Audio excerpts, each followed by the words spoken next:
Determinant सारणिक exercise भी chapter number 4 NCERT pattern class 12 MP board.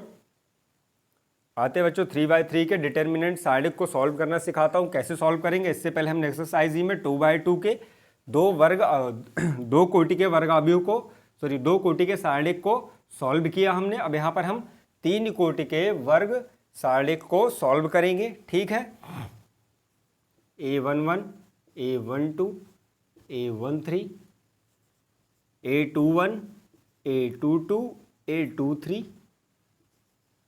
A31, A32, A33। साथ में मैं आपको यहाँ पर साइन लेना, चिन्ह लेना भी सिखाऊंगा कि यहाँ पर कौन सा साइन यूज़ करना है, कैसे यूज़ करना है, क्योंकि 2/2 का तो इजी होता है, 3/3 में थोड़ा सा टफ हो जाता है। तो देखो हम इसको सॉल्व कैसे करेंगे। जब हम A11 लेंगे, जब हम यहाँ पर A11 लेंगे, जब हम यहाँ पर A11 लेंगे तो क्या करते हैं, उसके सामने की साइड्स, उसके सामने का कॉलम और उसके सामने की रो को छुपा लेते हैं, उसके सामने का कॉलम और उसके सामने की रो को हाइड कर लेते हैं, और जो यहाँ पे बचता है, ये बचा हुआ, ये क्या कहलाता है, A11, A22, A23, A32 और A33। अभी क्या बन गया, ये 2/2 का बन गया सारणिक, और इनका नॉर्मल जैसे आप करते थे 2/2 के सारणिक का मल्टीप्लाई, अंदर सेम वैसा मल्टीप्लाई करोगे, बीच में माइनस का साइन आएगा। लेकिन इस A11 का साइन क्या आएगा, तो देखो A11 का साइन, ये सारे मेंबर जो है इनके साइन कैसे आते हैं, -1 टू द पावर ij, मतलब कौन सी पंक्ति का कौन सा मेंबर है और कौन सी पंक्ति का, तो ij। तो देखो ij दैट मीन्स i पहली पंक्ति और पहला मेंबर है, पहली पंक्ति का पहला मेंबर है, तो ij की पावर क्या आएगी यहाँ पर 1 + 1। तो यहाँ पे क्या आएगा, ये पॉजिटिव आएगा। क्या आएगा यहाँ पे, क्या आएगा, A11 पॉजिटिव आएगा, क्योंकि 1 + 1 2 की पावर, तो -1 की पावर इवन है, 2 की आएगी, -1 to the power 2, that means यहाँ क्या आएगा, प्लस का 1 आएगा, और क्या आ जाएगा, सीधे सीधे पॉजिटिव A11। क्या आ जाएगा, A11। और इसको नॉर्मल जो आप सॉल्व करते हो बिल्कुल वैसे, अंदर वाला वैसे ही सॉल्व करना है। A22 into A33 minus A23 into A32। ठीक, तो यहाँ पर साइन कैसे लेते हैं, साइन मेथड तो पहला आएगा प्लस, दूसरा आएगा माइनस। माइनस क्यों, क्योंकि देखो -1 के ऊपर सबके साइन बताता हूँ मैं आपको। देखो A11 का साइन कैसे चूज करना है, -1 टू द पावर 1 + 1। ठीक है, ij यहाँ पर A11 पहली पंक्ति का पहला मेंबर है, तो ऊपर क्या कर देना है 1 + 1, तो क्या आएगा, ये देखो प्लस बना के प्लस आप पॉजिटिव साइन देगा, प्लस साइन देगा। A12 में क्या आएगा, देखो यहाँ पर A12 में -1 to the power 1 + 2, -1 to the power पहली पंक्ति का दूसरा मेंबर है, और वही इस -1 की पावर बन जाता है, वही इस -1 की पावर बन जाता है, और वहीं से हम साइन चूज करते हैं कि यहाँ पर प्लस का साइन लगेगा कि माइनस का साइन लगेगा, प्लस का साइन लगेगा कि माइनस का साइन लगेगा। सबसे पहले ये समझाता हूँ, फिर बताऊंगा कि 3/3 का मैट्रिक्स सॉल्व कैसे करते हैं। ठीक, तो A12 में क्या आएगा 1 + 2, तो देखो 2 + 1 3 बना लेता है, और तो यहाँ पे पावर साइन क्या आएगा, माइनस का। ठीक है, क्योंकि -1 टू द पावर 3 माइनस का साइन देगा। अब आते हैं A13 पे, तो A13 में भी क्या करना है, -1 टू द पावर 1 + 3। जिस भी पंक्ति का जो भी मेंबर है, जिस भी पंक्ति का जो भी मेंबर है, तो पंक्ति प्लस मेंबर कर दोगे -1 की पावर, पंक्ति प्लस मेंबर कर दोगे i + j कर देते हैं, IV पंक्ति का जेवा मेंबर है ना, या जेवा मेंबर दैट मीन्स अवयव, जेवा अवयव। तो कौन सी पंक्ति का कौन सा अवयव है, पहली पंक्ति का तीसरा अवयव है, तो 1 + 3 -1 की पावर, तो क्या बना लेगा 1 + 3 4, और -1 की पावर 4 है, तो क्या देगा, ये पॉजिटिव साइन देगा, क्योंकि -1 टू द पावर 4 क्या देता है, +1 देता है। क्या देता है, +1 देता है। इसी प्रकार आप सारे पावर से, अब सारे साइन चूज कर लोगे, तो पहले में प्लस आएगा, दूसरे में माइनस आएगा, तीसरे में देखो 3 + 1 4, तो पॉजिटिव। 2 + 1 दूसरी पंक्ति का पहला मेंबर, तो इसका साइन कैसा रहेगा, जब आप इसको सॉल्व करोगे सारणिक में, दूसरी पंक्ति के पहले मेंबर का साइन कैसा आएगा, 2 + 1 3, तो निगेटिव साइन। ठीक, A22 2 + 2 4, तो पॉजिटिव साइन, 2 + 3 5, तो निगेटिव साइन, 3 + 1 4, तो फिर से पॉजिटिव साइन, 3 + 2 5, तो निगेटिव साइन, 3 + 3 6, तो पॉजिटिव साइन। तो आपको पता चल गया इनके साइन कैसे लेने हैं। ठीक, साइन कैसे लेने हैं, अब बताता हूँ इनको सॉल्व कैसे करोगे। पहला तो आप देखो ऐसे ही सॉल्व करोगे, ठीक है। पावर आप कैसे साइन कैसे चूज करोगे बता दिया मैंने। आईवी पंक्ति का जेवा मेंबर मतलब -1 के ऊपर, या जब हम A11 सॉल्व करना शुरू करेंगे तो A11 सॉल्व करना शुरू करेंगे तो क्या करेंगे, उसके सामने की दोनों साइड छुपा लेते हैं, सामने की पहली उसके सामने की पंक्ति और उसके सामने की रो के सारे मेंबर छुपा लोगे या भूल जाओगे, सारी पंक्ति के सारे मेंबर भूल जाओगे, उसको बस छोड़कर, ठीक। और बाकी जो बचेगा वो साडिक के रूप में नॉर्मल मल्टीप्लाई होके आ जाएगा, ठीक है। तो इसका तो अब देखो यहाँ पे साइन कैसे चूज करना है, -1 टू दी पावर A11 था तो 1 + 1, then A11 into A22 A23 A32 और A33, और इस वाले को आपको नॉर्मल सॉल्व करना है जैसे करते थे, है ना, डायगोनली मल्टीप्लाई करके बीच में माइनस का साइन, डायगोनली मल्टीप्लाई करके बीच में माइनस का साइन। अब यहाँ पे देखो 1 + 1 पॉजिटिव है तो ये साइन क्या हो जाएगा, प्लस हो जाएगा, ये साइन क्या हो जाएगा, प्लस हो जाएगा। तो पहला साइन प्लस लोगे, दूसरा माइनस लोगे। क्यों लोगे, क्योंकि 1 + 2 क्या होता है, माइनस होता है, ठीक है। अब सेकेंड वाला देखो कैसे सॉल्व करोगे, तो इसके सामने का कॉलम और सामने की रो छुपा लो। सामने का कॉलम हमने लिखा A12, पहली पंक्ति का दूसरा मेंबर। अब इसके अंदर कौन सा आएगा मल्टीप्लाई करने के लिए, तो उसके सामने का कॉलम, उसके सामने की रो छुपा लो, तो क्या बचा A22, ओहो सॉरी, उसके सामने का कॉलम, उसके सामने की रो छुपा लो, तो कौन से बचे, पहले स्तंभ के 2 मेंबर और तीसरे स्तंभ के 2 मेंबर, है ना। तो यहाँ पे क्या आया, A21 A23 A31 और A33, ठीक। अब इसका साइन आपको पता है तो -1 हमेशा याद रखना, -1 + 1 + 2 जो भी मेंबर है, ये पहली पंक्ति का दूसरा मेंबर तो उसकी पावर में चला जाएगा, पहली पंक्ति का दूसरा मेंबर, तो 1 + 2 3 और -1 टू दी पावर 3 माइनस क्या बनाता है, -1 to the power 3, -1 to the power 3 क्या बनाता है, -1 बनाता है, तो यहाँ पे क्या आ जाएगा माइनस, ठीक। और फिर इसको नॉर्मल अंदर जैसे नॉर्मल मल्टीप्लाई करते थे 2/2 के मैट्रिक्स डिटर्मिनेंट में, वैसे ही नॉर्मल मल्टीप्लाई कर लोगे और बीच में माइनस का साइन, ठीक है।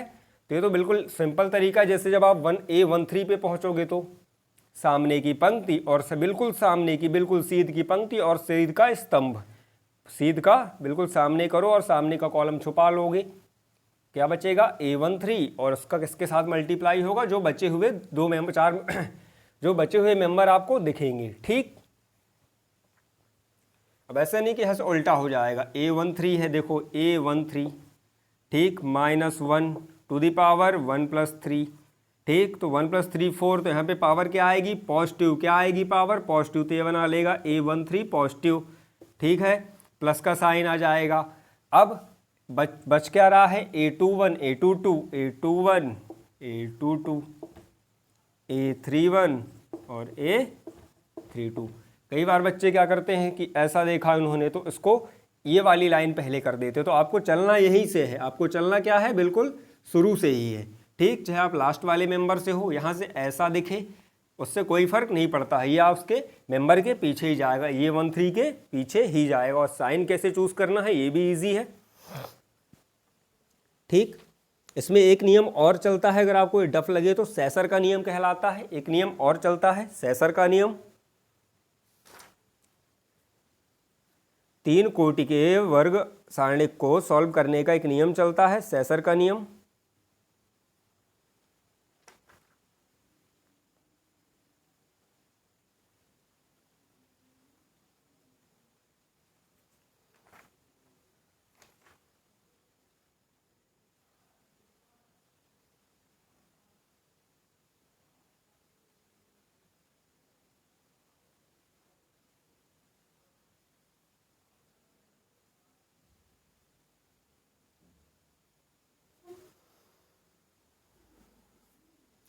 सेसर का नियम भी मैं आपको बताता हूँ, ये ज़्यादा इजी पड़ता है, वैसे आपको जो इजी पड़े, है ना।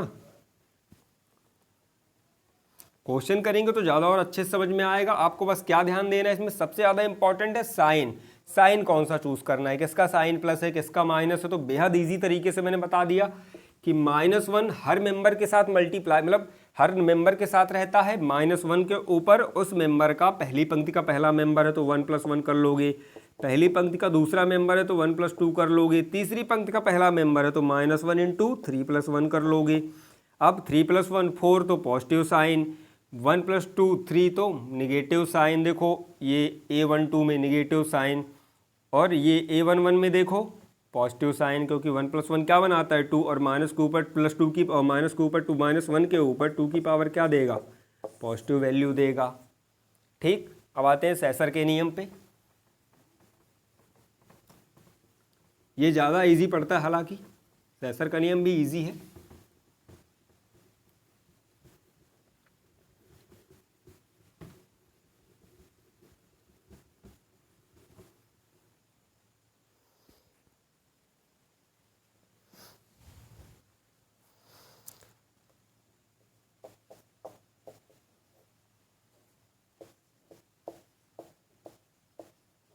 A1 A2 A3 B1 B2 B3 C1 C2 C3। सेसर के नियम के लिए आपको साइन मेथड याद करने की जरूरत, कौन सा साइन चूज करना है आपको ये याद करने की जरूरत नहीं है। आपको बस देखना है पहली पंक्ति का पहला मेंबर, पहली पंक्ति का दूसरा मेंबर, पहली पंक्ति का तीसरा मेंबर। सेसर के नियम में आपको क्या करने की, साइन चूज करने की जरूरत नहीं पड़ती है। इनटू सेम सारणिक जो दिया हुआ है सारणिक, उसी सारणिक के जैसा एक और सारणिक लिख लेते हैं बगल में, A1 A2 A3 B1 B2 B3 C1 C2 और C3। ये मेंबर हो गए, पहले पंक्ति का पहला मेंबर, पहली पंक्ति का दूसरा मेंबर, पहली पंक्ति का तीसरा मेंबर, दूसरी पंक्ति का पहला मेंबर, दूसरी पंक्ति का दूसरा मेंबर, दूसरी पंक्ति का तीसरा मेंबर। तो देखो सेसर का नियम क्या कहता है कि जब आप किसी सारणिक के दो क्लोन बना लोगे तो पहले वाले तीनों पॉजिटिव देंगे, कैसे दिखाता हूं, और बाकी के तीनों नेगेटिव देंगे। इसमें भी हम क्या करते हैं, डायगोनली मल्टीप्लाई करते हैं। ये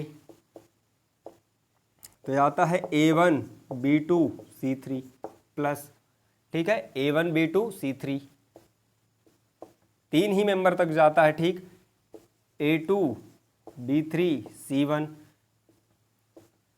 प्लस A3 B1 C2। अब A3 के बाद यहाँ पे खत्म हो गई आपकी क्या, कॉलम यहाँ पे खत्म हो गए, तो अब क्या होगा, देखो पहले तीन तो ऐसे जाते हैं और तीनों पॉजिटिव जाते हैं, ठीक है, मल्टीप्लाई होता है, और बाकी के तीन ऐसे आते हैं और निगेटिव आते हैं। तो देखो इसका किसके साथ आएगा, A1 B3 C2, A1 B3, ये ऐसा A1 B3 C2, इसका भी डायगोनली मल्टीप्लाई होगा। यहाँ पर थोड़ा डिस्टेंस में लिखते तो और अच्छा समझ में आता। A1 B3 C2 A2 B1 C3 A2 B1 C3 and last A3 B2 C1। ठीक है, तो आपको जो इजी लगे, ठीक, और यहाँ पे सीधे सीधे आपको साइन चूज करने के झंझट से मुक्ति मिल जाती है। यहाँ पे आपको A1 B3 C2 A1 B3 C2 फिर A2 B1 C3 minus A2 B3 A2 B1 C3 sorry A2 B1 C3 और last minus A3 B2 C1।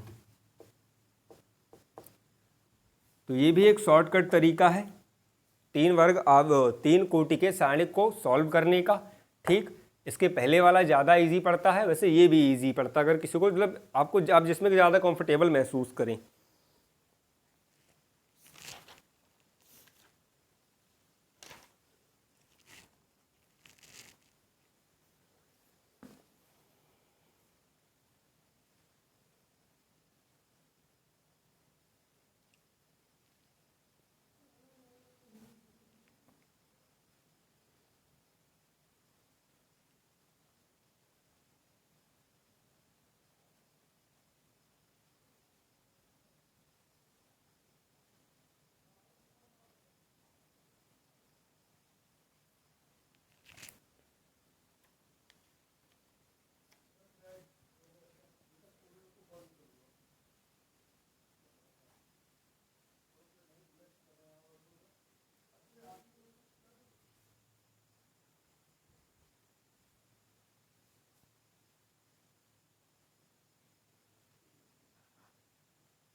तो बच्चों दो कोटि के सारणिक का दो कोटि के सारणिक का सेखंड निकालना सीखते हैं। सेखंड कैसे निकालते हैं? तो देखो यहाँ पे दिया हुआ है जैसे A11, A12, A13 A21, A22। तो कह रहा है कि इसके सेखंड ज्ञात कीजिए। तो इसका पहला A11 का सेखंड क्या होगा, इसे कैपिटल ए से डिनोट करेंगे। A11 का सेखंड क्या होगा, उसके सामने का कॉलम और उसके सामने की रो, उसके सामने की पंक्तियां ढक लो तो क्या दिखाई दे रहा है, जो दिखाई दे आपको उसके सामने का कॉलम और उसके सामने की पंक्तियां ढकने के बाद, उसके सामने का कॉलम और उसके सामने की पंक्तियां ढकने के बाद क्या बच रहा है यहाँ पे A22। तो A11 का सेखंड क्या होगा, A11 का सेखंड होगा A22 minus 1 to the power 1 plus 1 minus 1 to the power 1 plus 1। तो जो भी होगा यहाँ पर 1 प्लस 1 तो पॉजिटिव पावर तो क्या आएगा A22 सिंपल। अब A12 का सेकंड क्या होगा, A12 का 2/2 के डिटर्मिनेंट में A12 का, तो देखो इसके भी सामने की सारी पंक्तियाँ ढक लो, पंक्तियाँ और स्तंभ ढक लो, तो क्या बच रहा है A21। तो माइनस 1 टू दी पावर कौन सा मेंबर है IJ, पहली पंक्ति का दूसरा मेंबर, पावर में आ जाएगा पहली पंक्ति का दूसरा मेंबर। और क्या दिख रहा था यहाँ से A21 तो प्लस माइनस 2 + 1 3 और क्या देगा माइनस वैल्यू, तो माइनस A21। इसको एक क्वेश्चन से समझाता हूँ, ज़्यादा अच्छा समझ में आएगा।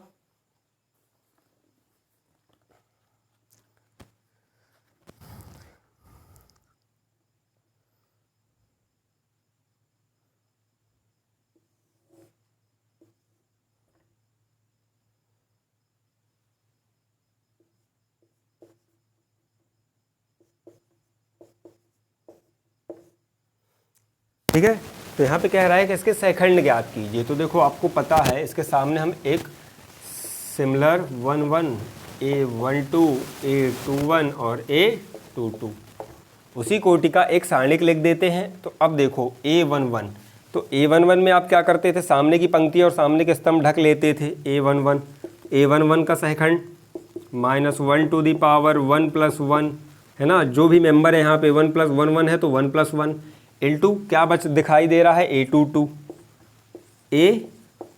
तो ये प्लस का आएगा और A22 की वैल्यू यहाँ पर क्या है 5, तो क्या आया 5, पहला आंसर आया। A11 की वैल्यू क्या आ गई 5, A11 की वैल्यू यहाँ पर 1 नहीं है, A11 की वैल्यू क्या है 5, A11 के सेकंड की ठीक है, A11 के सेकंड की वैल्यू क्या है 5 है। ठीक है, A11 के एक का सेकंड A11 है ना, तो एक का सेकंड कौन हुआ A11। ठीक है, इस प्रकार -2 का सेकंड कौन होगा, देखो -2 का सेकंड कौन होगा, -2 का सेकंड ढक लो सारी पंक्तियां, A12 आ रहा है एक्चुअल में, तो कौन होगा A12 तो -1 to the power -1 to the power 1 + 2 और जब इसको ढकते हो तो क्या बचता है यहाँ से A21 तो देखो सेकेंड रो का फर्स्ट मेंबर, इनको ढक लो तो क्या बचता है -3, तो -1 टू दी पावर 3 इंटू -3 तो माइनस माइनस भैया इसको -1 टू दी पावर 3 माइनस और -3 यहाँ पे था तो क्या आया प्लस का 3, तो A12 -2 का सेकंड क्या आया 3, -2 का सेकंड क्या आया 3। ठीक, अब आते हैं -3 के सेकंड पे -3 का सेकंड, -3 का सेकंड क्या आएगा, -3 का सेकंड आएगा A21 क्योंकि कौन सी पोजीशन पे, सेकेंड रो के फर्स्ट मेंबर पे, तो -1 इंटू सेकेंड रो का फर्स्ट मेंबर। ठीक, इसको जब आप ढक लो ऐसा तो क्या दिखता है -2 और यहाँ पे क्या दिखता है A12 ठीक है, तो -1 टू दी पावर 3 इंटू -2 पे आएगा प्लस का 2, क्या आएगा प्लस का 2, तो -3 का सेकंड 2। अब देन 5 या A22 का 5 का सेकंड A22 तो -1 टू दी पावर 2 + 2।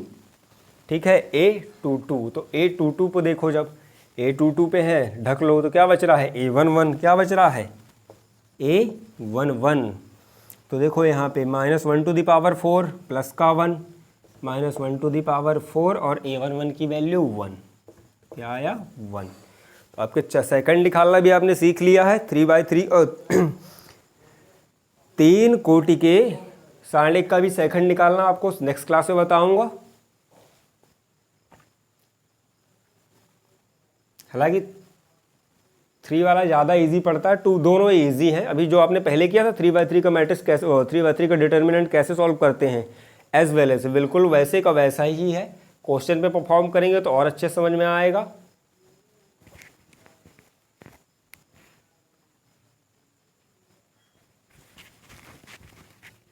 इसमें सबसे ज़्यादा इंपॉर्टेंट रहता है कि आप साइन कैसे चूज़ करोगे। तो साइन चूज़ करना मैंने आपको बता दिया है कि भाई कहाँ पे कौन सा साइन आएगा, ठीक।